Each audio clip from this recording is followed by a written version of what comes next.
Ironically, if Trump goes systematically threatening country by country systematically, including friends like Japan and South Korea, then frankly, Trump could be a real gift to China that keeps on giving.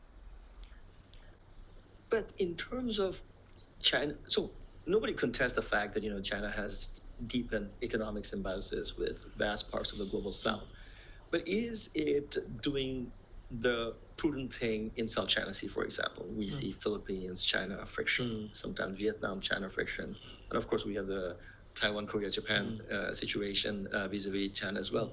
So what's your assessment of China's sort of the wolf warrior past, or is it sort of being a little more pragmatic in dealing with its immediate neighbors?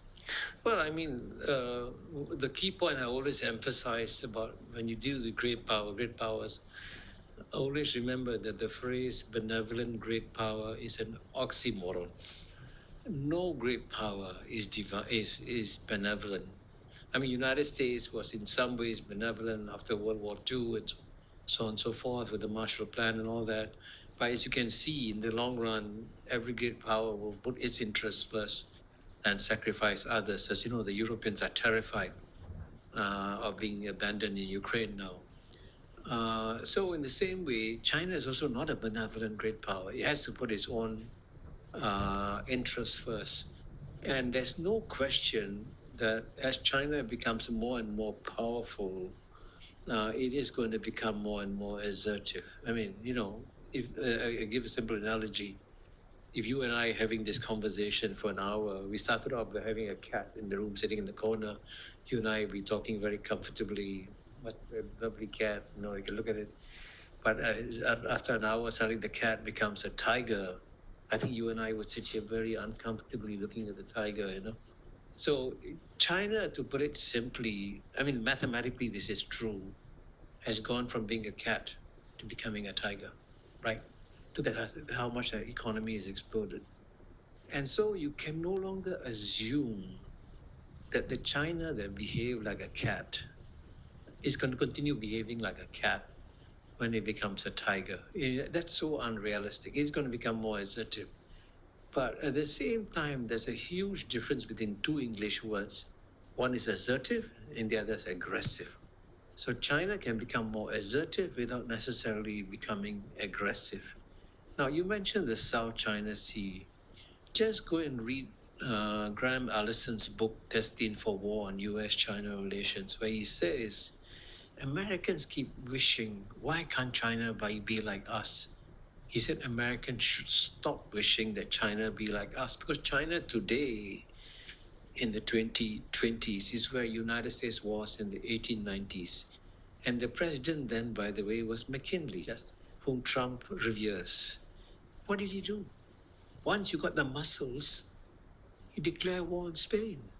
You seize Philippines, you seize Puerto Rico, you seize Guam, you seize Cuba, and so on and so forth. I mean, that's what great powers do. Now, I can tell you this: there are lots of features in the South China Sea. If tomorrow China decided that it should occupy all of them, it could do so in 24 hours. Everyone knows that, no question whatsoever. And the question, therefore, is why hasn't China done that on the South China Sea? And here, when you look at all the discussions on the South China Sea, in theory, the problems are within China and the four ASEAN countries: Philippines, Malaysia, Vietnam, and Brunei. All the discussion of South China Sea is in the Anglo-Saxon media. The South China Sea, the ASEAN countries are keeping very quiet because they know they have to, in some ways or another, get along and work with China and find adjustments with them. And it doesn't mean that they kowtow to China, but they also know that you've got to stand up to China, which Vietnam is doing all the time, but you don't have to do so publicly, right? And the problem with the Philippines is that you notice that when you deal with a rising power as a neighbor, the most important thing every country in Southeast Asia should have is a consistent long-term policy in managing your big neighbor. When you vacillate, you create confusion and uncertainty. And the Philippines has gone from Magnolia Macapagal Arroyo, pro-China, to Aquino, pro-US, to Duterte, pro-China, to now Marcos, pro-US. Now that inconsistency becomes a challenge in geopolitics. You're creating unnecessary problems. So I've told my Filipino friends, sit down and work out a consistent long-term policy on China where you defend your interests, but make it bipartisan and stick to it over the long term. And don't flip and switch every 4 to 5 years because it's not healthy. At the end of the day, Philippines has got to find a way of living with your big neighbor. You and the rule of history is that if you have a big neighbor, you adjust to the big neighbor, and the big neighbor doesn't adjust to you. By the way, in just to confirm this, a good friend of mine was a champion sailor, and she says when you're on a sailboat and you see a big boat, right? Even if in theory you have the right of way, and the big boat has to give way, there's something called the big boat rules. The big boat rules. You move aside. Because if you ram into the big boat carries on and your yacht is sunk. Yes. So it's a reality of life. And to pretend that you can deal with a power that is so much more powerful as an equal is a very dangerous geopolitical illusion. No, it doesn't mean, I want to emphasize, it doesn't mean you kowtow, give way, and so on and so forth. But you manage the great power in such an intelligent way. You persuade them that it's in their interest to work with you and that you're not hostile to them. And yet at the same time, you tell them very clearly, these are my core interests and please don't touch them. I experienced the rule of big boats recently. I was canoeing from Pulau Ubin back to Singapore. When the big tugboats come, doesn't matter whether you have the right of way, you get out of their way because they cannot stop for you. But Kishore, I want to stay with the tiger analogy for a second. U.S. has been a big tiger in the global neighborhood for a century or so. And U.S. soft power has been so powerful in keeping the rest of the world at ease with the U.S. A recent experience notwithstanding, Hollywood, books, U.S. companies and their brands. So isn't it in China's interest to project soft power in a more benign way so that even if the benevolent superpower oxymoron is true, there's a little more adaptability and a little more positivity associated with dealing with China? Well, I think there's no question that the US has a lot of soft power. I mean, if you ask the brightest young people in any corner of the world, in Latin America, in Africa, in South Asia, in Southeast Asia, and even in East Asia, if you're bright, young, ambitious, which country do you want to go to and where can you make this become enormously successful? You can't do that in China. I mean, Brazilian, Nigerian, Indonesian very rarely can succeed in China. But you can succeed in United States. In Exhibit A, it's people like Elon Musk, Satya Nadella, Sundar Pichai, and so on and so forth. So in that sense, the United States has real soft power in terms of attracting the brightest and the best to come to the United States. But you got to make soft power has got to be dissected, okay? In the past, United States had a lot of soft power with the mass populations and also with the governments of the world. Most governments of the world, in one way, especially during the Cold War, and I can say this because I worked very, very closely with American diplomats in the Cold War.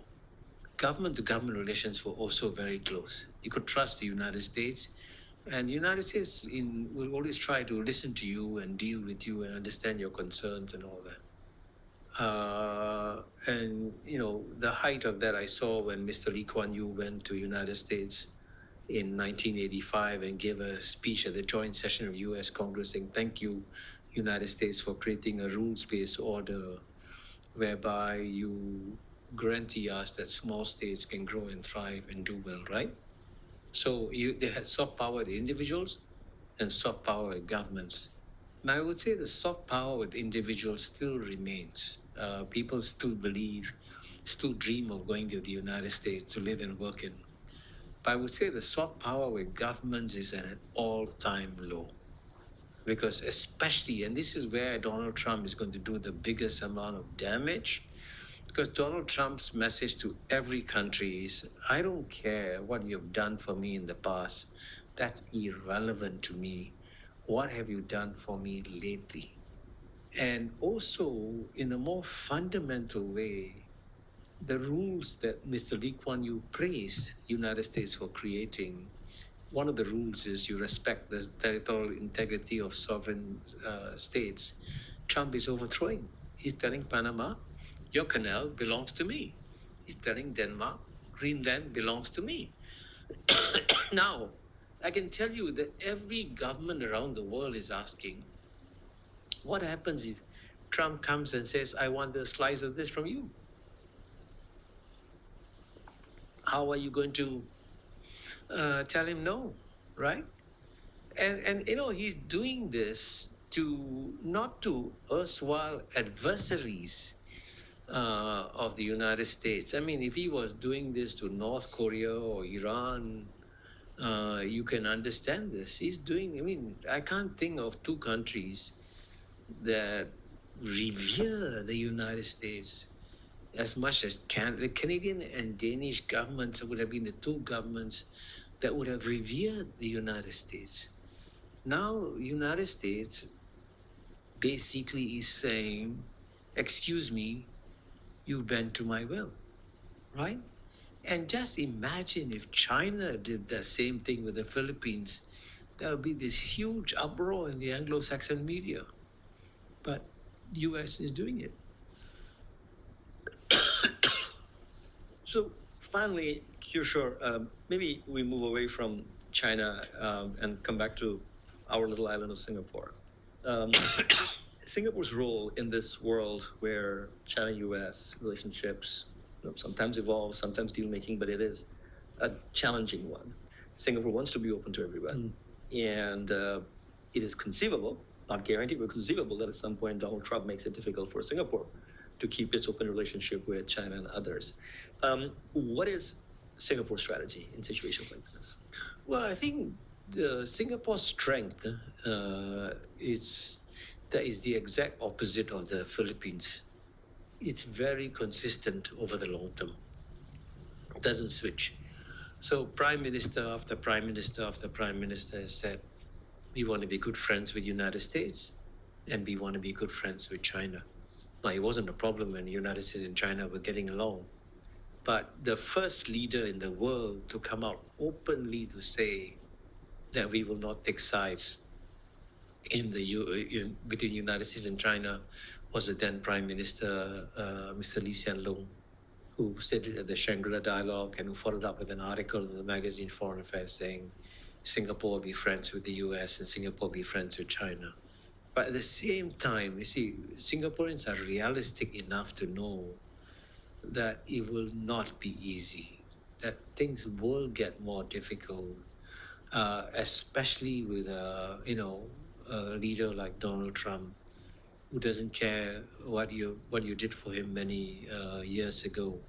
So I would say, therefore, that Singapore has to be very, very careful and make sure that no event happens that triggers, a situation where you're forced to take sides. So you've got to be very, very vigilant and make sure that nothing comes close to your shores, which affects you having to make a choice between US and China. But of course, at the same time, you got to step up your substantive ties with both countries.